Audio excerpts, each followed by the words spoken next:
ఇంత డబ్బు నీకెందుకే? ఇంట్లో వాళ్ళంతా నీకు సపోర్టుగా ఉన్నా కూడా ఎందుకు ఇలాంటి పని చేశావు? అంత కష్టం అవసరం ఏమొచ్చింది? ఈ డబ్బు నా కోసం కాదు సంధ్య, ఆ ఆయమ్మ కోసం. ఆయమ్మ? ఏ ఆయమ్మ?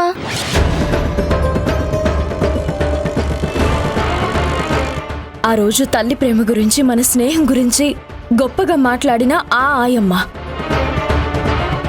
ఆవిడిలా డబ్బులు డిమాండ్ చేస్తుందని అస్సలు అనుకోలేదు. 5 లక్షలు ఇవ్వకపోతే పాప గురించి నిజం చెప్పేస్తానని బెదిరించడంతో ఇంట్లో నేను దొంగతనం చేయక తప్పలేదు. ఆ కంగారులో మా అత్తగారిని గమనించకపోవడం వల్లే సమస్య ఇంత పెద్దదైంది. ఏంటి వింధ్య ఇది? ఇంత జరిగినప్పుడు నాకొక్క మాట కూడా ఎందుకు చెప్పలేదు? ఇద్దరం కలిసి ఏదో ఒకటి ఆలోచించి ఈ సమస్య పరిష్కరించేవాళ్లం కదా. డబ్బే సమస్య, డబ్బే పరిష్కారం. నీ పరిస్థితి తెలుసు కాబట్టే నీ వరకు రానివ్వకూడదనుకున్నాను. పాప విషయంలో ఏమి అడగకుండానే ఎప్పటికీ రుణం తీర్చుకోలేనంత సహాయం చేశావు. అందుకే ఎలాంటి సమస్య అయినా, ఏ కష్టమైనా నీకు చెప్పకుండా నేనొక్కదాన్నే పరిష్కరించాలనుకున్నాను. ఆ ఆయ ఇంటికి రాకముందే మనమే ఆవిడ్ని కాంటాక్ట్ చేసి ఈ డబ్బులు ఇచ్చేయాలి.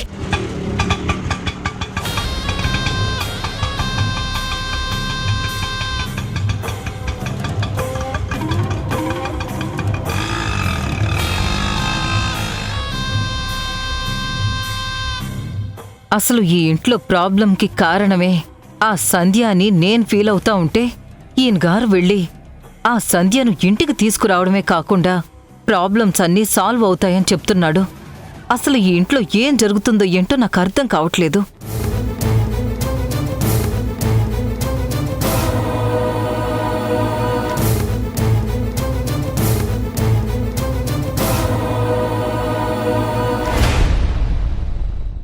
అమ్మ వింధ్య?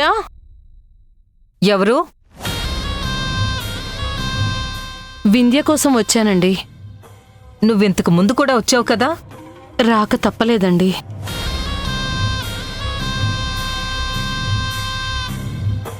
ఈ రోజుతో కొన్ని ముఖ్యమైన విషయాలు తేల్చుకోవాలి, లేదా మీరు తెలుసుకోవాలి. ముఖ్యమైన విషయమా? ఏంటది?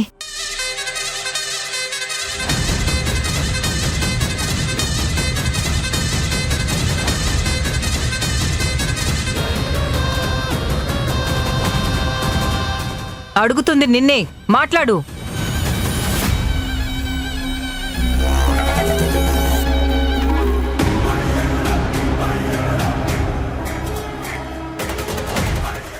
అది నేను పాప పిన్ని,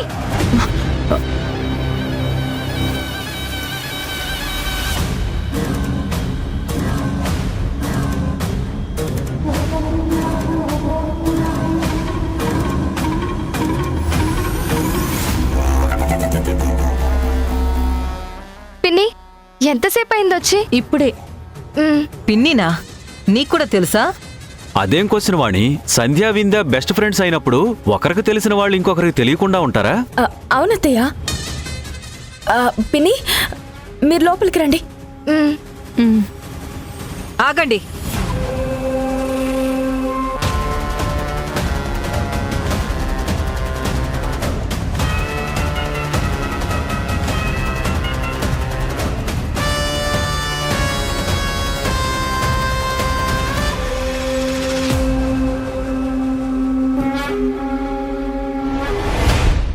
ఎక్కడికి తీసుకెళ్తున్నావు? నా గదిలోకి అత్తయ్య. అవసరం లేదు. ఏమున్నా సరే ఇక్కడే మాట్లాడండి. ఆవిడేదో ముఖ్యమైన విషయం చెప్పాలంటుంది కదా, అదేంటో నేను కూడా తెలుసుకోవాలి. ముఖ్యమైన విషయమా? అలాంటిదేం లేదత్తయ్య. కలిసి చాలా రోజులైంది కదా, కబుర్లు మాట్లాడుకోవడం తప్ప వేరే ఏం లేదు. వేరే ఏం లేనప్పుడు సీక్రెట్గా గదిలోకి వెళ్ళడం ఎందుకు?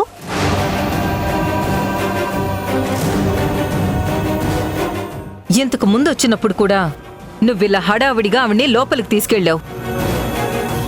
అదీ కాక ఆవిడొచ్చినప్పుడు నీ కళ్ళల్లో ఆనందం కన్నా ఆందోళనే ఎక్కువగా కనిపిస్తుంది. అందుకే ఏదున్నా సరే ఇక్కడే నా కంటి ముందే నాకు వినపడేలా మాట్లాడుకోండి. ఏమ్మా నువ్వు చెప్పు.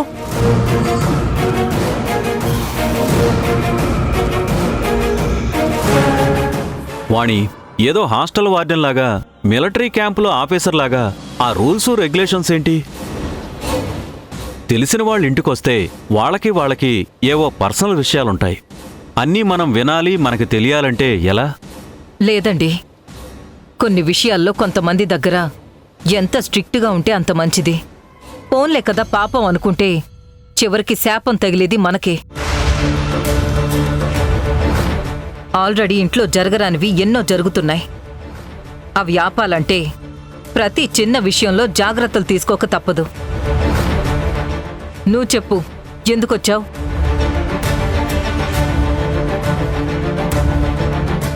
నా కోడలతో ఏం చెప్పాలనుకుంటున్నావు?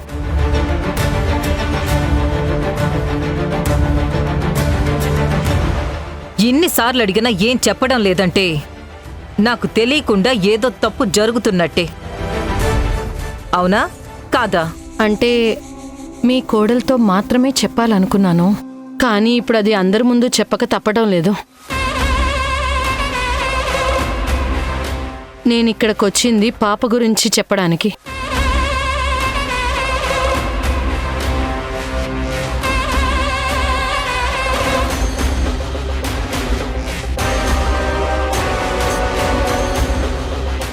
పాప? ఏ పాప? మా పాప ఇంటర్ మంచి మార్కులతో పాస్ అయింది. మీ అబ్బాయి గారికి తెలిసిన పెద్దవాళ్ళు పొలిటీషియన్లతో మాట్లాడితే మా పాపకి గవర్నమెంట్ కాలేజ్లో సీట్ వస్తుందేమో అని మాట్లాడడానికి వచ్చానమ్మా.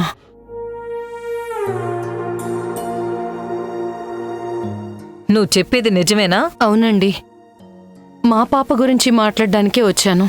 ఇందులో సీక్రెట్గా మాట్లాడడానికేముంది? అందరి ముందు చెప్తే అయిపోయేదిగా.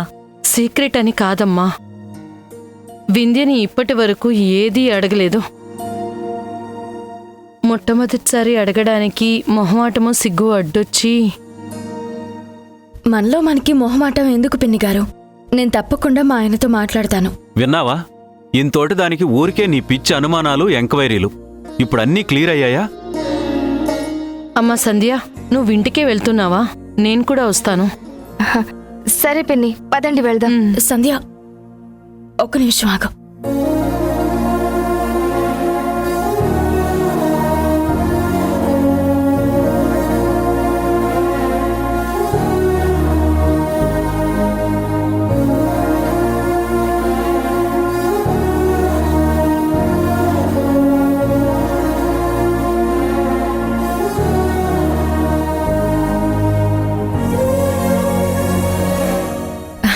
సంధ్య, నీ హ్యాండ్ బ్యాగ్ మర్చిపోయావు. వెళ్ళొస్తాం. ఆగు.